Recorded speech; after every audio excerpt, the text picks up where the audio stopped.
Shalom, shalom, shalom. Bienvenue encore une fois de plus à cette troisième journée de notre enseignement sur les armes du chrétien. Depuis 2 jours, aujourd'hui le troisième jour, nous sommes en train d'étudier. Alors selon le texte d'Éphésiens chapitre 6, toutes les armes que constitue le chrétien, que constitue un enfant de Dieu. Amen. Alors, bien aimé dans le Seigneur, le premier jour, nous avons appris sur ce que c'était la vérité pour ceinture.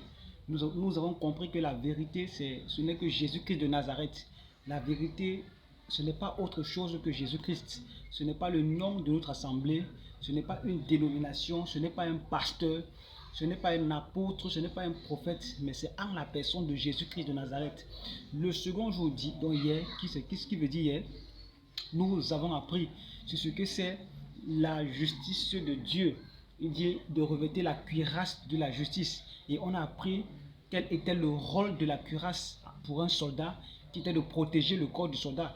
Et on a appris que la cuirasse symbolise aujourd'hui le gilet pare-balles pour le langage le plus moderne, qui protège donc le corps du soldat, du militaire, contre les balles des ennemis. Puisque à l'époque, c'était les épées, c'était les flèches. Donc la cuirasse était très importante. Et on a aussi appris que la cuirasse donnait la forme parfaite au corps du soldat. Donc même si un soldat avait un gros ventre, ou bien il était mince, quand il revêtait dans la cuirasse, voilà, automatiquement on voyait un bodybuilding, un Francis Ngannou dans ce corps. Et on a donc appris que notre justice, ça ne venait pas de nous, mais ça venait tout simplement de Jésus-Christ. Jésus-Christ qui s'est fait justice pour nous. Et on a bien appris que la justice de l'homme est un vêtement souillé aux yeux de Dieu. Et que l'homme ne peut pas être juste de lui-même, mais c'est uniquement en la personne de Jésus-Christ de Nazareth. Donc aujourd'hui, nous allons entamer un autre thème qui est très très important, et malheureusement là où beaucoup de chrétiens aussi échouent à ce niveau, et c'est pour cela que ils sont des soldats chrétiens qui n'ont pas l'armure, et c'est pour cela que Satan peut les atteindre. Mais avant de commencer, nous allons d'abord prier. Seigneur, je veux te rendre gloire pour ce matin. Je veux te dire merci pour ta parole, merci pour les âmes spirituelles du chrétien. Seigneur, nous te supplions que tu puisses te glorifier puissamment au travers de cet enseignement, et que tu enseignes une personne qui manque, Seigneur, de toutes les âmes nécessaires pour tenir ferme contre les ruses du diable. Seigneur, merci pour le sujet de ce midi. Que toute la gloire te revienne dans le nom de Jésus-Christ. Amen. Alors, bien aimés dans le Seigneur, aujourd'hui nous sommes dans Éphésiens chapitre 6, le verset 15. Je lis selon la version Louis II 1910. Alors il dit au verset 15, mettez pour chaussure à vos pieds le zèle que donne l'évangile de paix. Mettez pour chaussure à vos pieds le zèle que donne l'évangile de paix. C'est très important. Vous savez, un militaire, surtout à leur époque, et même aujourd'hui c'est aussi pareil.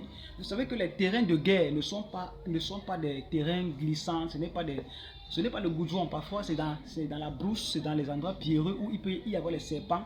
Alors comme tout bon soldat, un soldat doit avoir sur ses pieds des chaussures. Aujourd'hui on appelle les rangers, oui, les rangers pour les militaires plus modernes.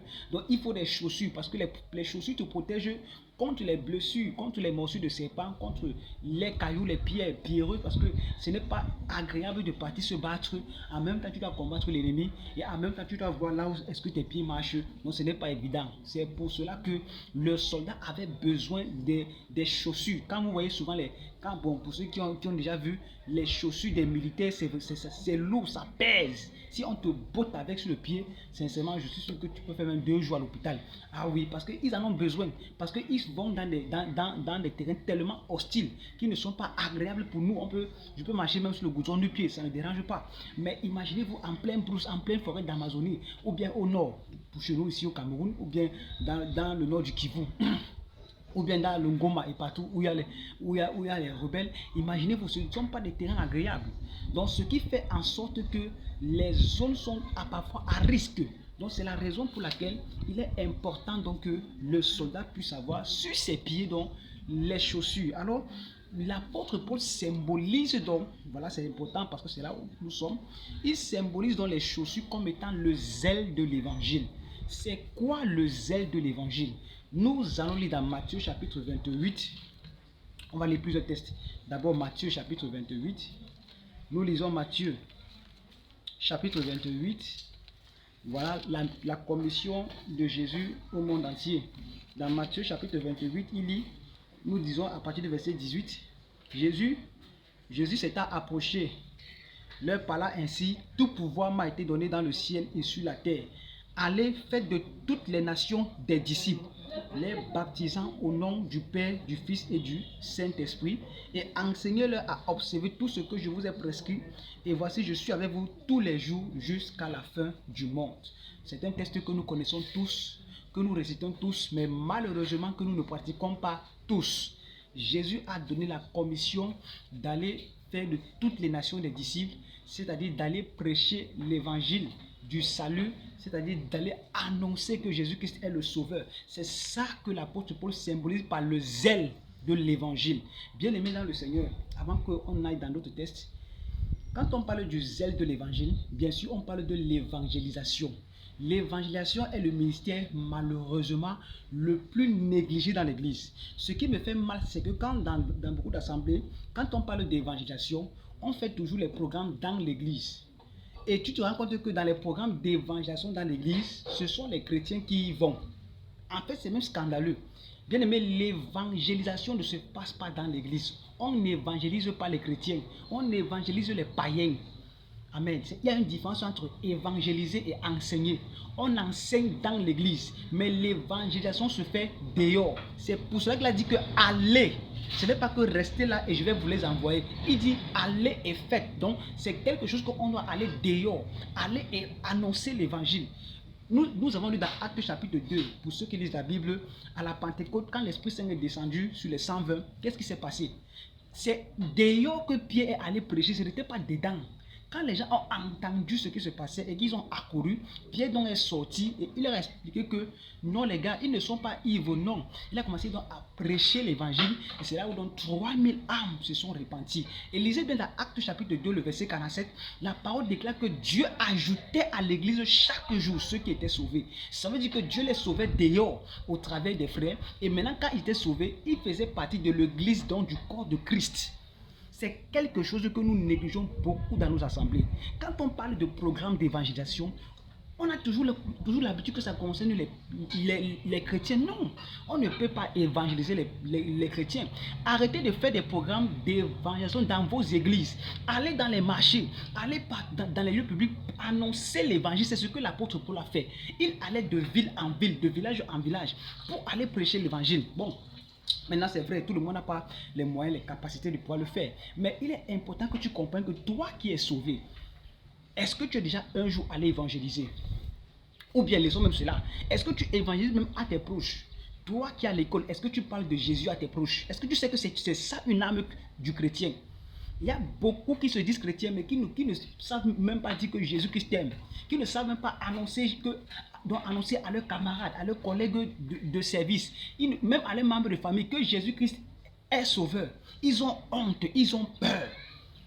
Oh bien aimé, si tu as peur d'annoncer Jésus-Christ aux païens, ça veut dire que tu n'es pas digne d'être un enfant de Dieu. Jésus-Christ a dit que celui qui aura honte de moi devant les hommes, j'aurai honte de lui devant mon Père.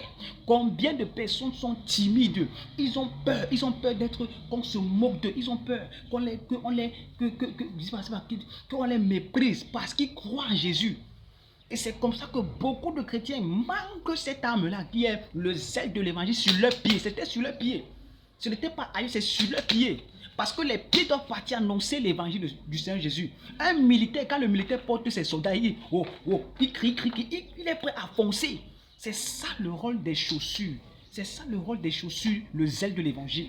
Nous devons être animés par la pensée de sauver des âmes. La parole de Dieu déclare qu'il y a la joie au ciel. Lorsque une âme se répand, frère, il n'y a pas la joie au ciel quand tu te maries. Il n'y a pas la joie au ciel quand tu as les enfants. Il n'y a pas la joie au ciel quand tu as beaucoup d'argent. Mais il y a la joie au ciel quand une âme se répand. Ça veut dire que Dieu considère le prix d'une âme plus que tout. Car il dit que à quoi ça sert à un homme, à un chrétien, de gagner le monde entier s'il perd son âme. Ça veut dire que l'âme a une très grande valeur aux yeux de Dieu. Et sache que si toi tu as reçu Jésus, si toi tu es né de nouveau, il est important que tu puisses évangéliser. Certains me diront qu'ils ont honte. Ça peut arriver. Ce n'est pas tout le monde qui a le courage de partir pour parler de Jésus en plein marché, en pleine rue, de faire le porte-à-porte. Dieu ne t'oblige pas à le faire. Mais tu as ton téléphone WhatsApp, tu as ton statut WhatsApp, tu as ton statut Facebook. Au lieu de partir entrer dans les sites des influenceuses qui parlent que des choses de ce monde, tu devrais plutôt utiliser ton téléphone pour prêcher l'évangile. Mets les versets bibliques d'évangélisation sur ton statut WhatsApp.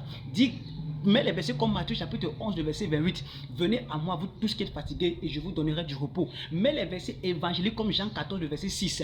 Que je suis le chemin, la vérité, la vie. Nul ne peut aller au Père qu'en passant par lui. Mets les versets comme Jean 3, le verset 16. Car Dieu a tant aimé le monde qu'il a donné son Fils unique, afin que quiconque croit en lui ne périsse point, mais qu'il ait la vie éternelle. Mets les versets comme Jean chapitre 1, le verset 12. À tous ceux qui l'ont reçu, à ceux qui croient en son nom, elle leur a donné le pouvoir de devenir enfants de Dieu. Mets les versets comme Romains chapitre 10, le verset 8 à 10. Si tu confesses de ta bouche le Seigneur Jésus, et si tu crois dans ton cœur que Dieu l'a ressuscité des morts, alors tu seras sauvé. Mets les versets bibliques d'évangélisation comme Hébreux chapitre 9, le verset 27, qu'il est réservé aux hommes de mourir une seule fois après quand vient le jugement. Mets les versets comme Romains chapitre 3, Romains chapitre 3, verset 23 à 24, car le salaire du péché c'est la mort, mais le don gratuit en Jésus-Christ c'est la vie. Mais les versets comme Romains chapitre 6, le verset 6, oui, qui dit ceci, étant donc que ayant crucifié notre vieil homme avec Christ à la croix, afin que nous ne soyons plus esclaves du péché. Verset 14, car le péché n'aura point de pouvoir sur vous,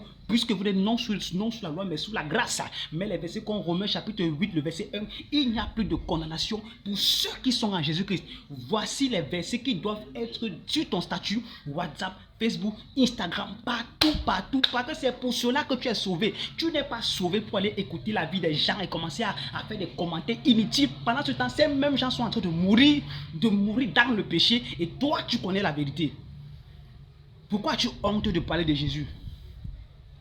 Si tu es dans une maison qui a brûlé et qu'un pompier est venu te sauver, disons, tu es dans une cité qui est en train de brûler et qu'un pompier est venu te sauver, est-ce que tu auras honte de dire à tes camarades, à tes voisins, que voici le pompier qui est venu nous sauver? Parce que Jésus-Christ est le sauveur. Lisons le zèle de l'apôtre Paul. Tout ce qu'il voulait, c'est que les gens puissent connaître Jésus. Son désir n'était pas d'avoir l'argent. Nous partons seulement à l'église parce qu'on veut l'argent, on veut le bien-être, surtout en Afrique. Ce n'est pas pour cela que Dieu nous a sauvés. Dieu t'a sauvé pour sauver. Dieu t'a sauvé pour qu'il puisse t'utiliser pour sauver d'autres. C'est pour cela que partout où tu es, tu dois annoncer l'évangile, tu dois annoncer Jésus-Christ de Nazareth comme étant le Seigneur et le Sauveur. Oh frère, il y a tellement de versets bibliques à caractère évangélique dans la Bible. Je ne peux pas tout citer. Et c'est important. C'est très important. Donc, l'évangélisation ne concerne pas seulement celui qui a l'appel évangélique, ça concerne tous les chrétiens. Il a dit allez, il n'a pas dit évangéliste, allez. Ça fait partie de l'âme du chrétien. Alors, récapitulons, 5 ans, 10 ans de foi. 10 ans tu pars à l'église. Tu n'as jamais évangélisé une personne. Et comment tu vas être efficace dans le combat spirituel? Comment tu veux donc que le Seigneur puisse puissamment se glorifier au travers de toi? Quand tu as honte, tu as peur de parler de Jésus. Quand tu as honte, tu as peur de parler de Jésus. Frère, nous sommes chrétiens. Le chrétien est comme les panneaux publicitaires en route, où Jésus doit faire sa publicité. C'est pour cela que tu es chrétien.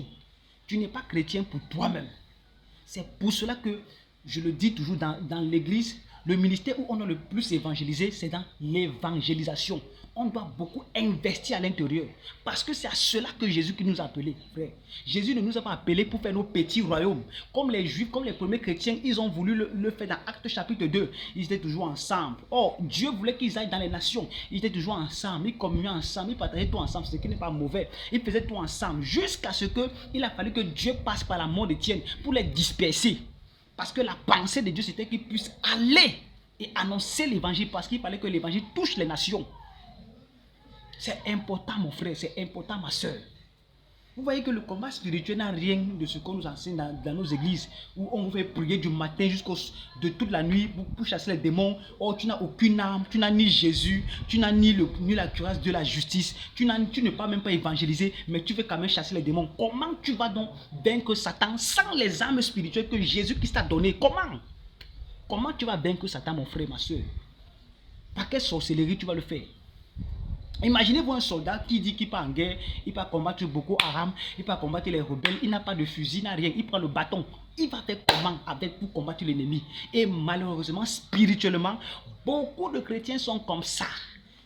C'est pour cela qu'ils ne sont pas efficaces dans le combat spirituel. Oh, je prie que le Seigneur t'accorde la grâce de comprendre ces enseignements et que tu puisses revoir les bases ou disons les éléments que tu as fondés, que tu as posés sur le fondement de ta foi. Tu vas comprendre que tu fais beaucoup de choses comme Matthieu pour rien. Oh, il y a l'essentiel comme ce que Marie a compris. C'est ce qu'il a dit. Ayez à vos pieds le zèle. C'est pour cela qu'on lit dans Matthieu, dans Romains chapitre 8. Chapitre 10 autant pour moi. Écoutez ce que l'apôtre Paul nous dit dans Romains 10. Il dit ceci, à partir du verset 14.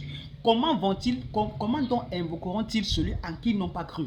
Et comment croiront-ils en celui dont ils n'ont pas entendu parler? Et comment en entendront-ils parler s'il n'y a personne qui prêche? Et comment il y aura des prédicateurs s'ils ne sont pas envoyés? Selon qu'il est écrit, qu'ils sont beaux, les pieds de ceux qui annoncent la paix, de ceux qui annoncent de bonnes nouvelles. Donc ça veut dire que Dieu dit dans sa parole que ceux qui partent annoncer l'évangile, leurs pieds sont beaux. Écoutez, il y a un homme de Dieu qui m'a dit un jour, il y a de cela quelques années, si tu te soucies de Dieu et de ses âmes, Dieu est capable de vider le ciel pour toi.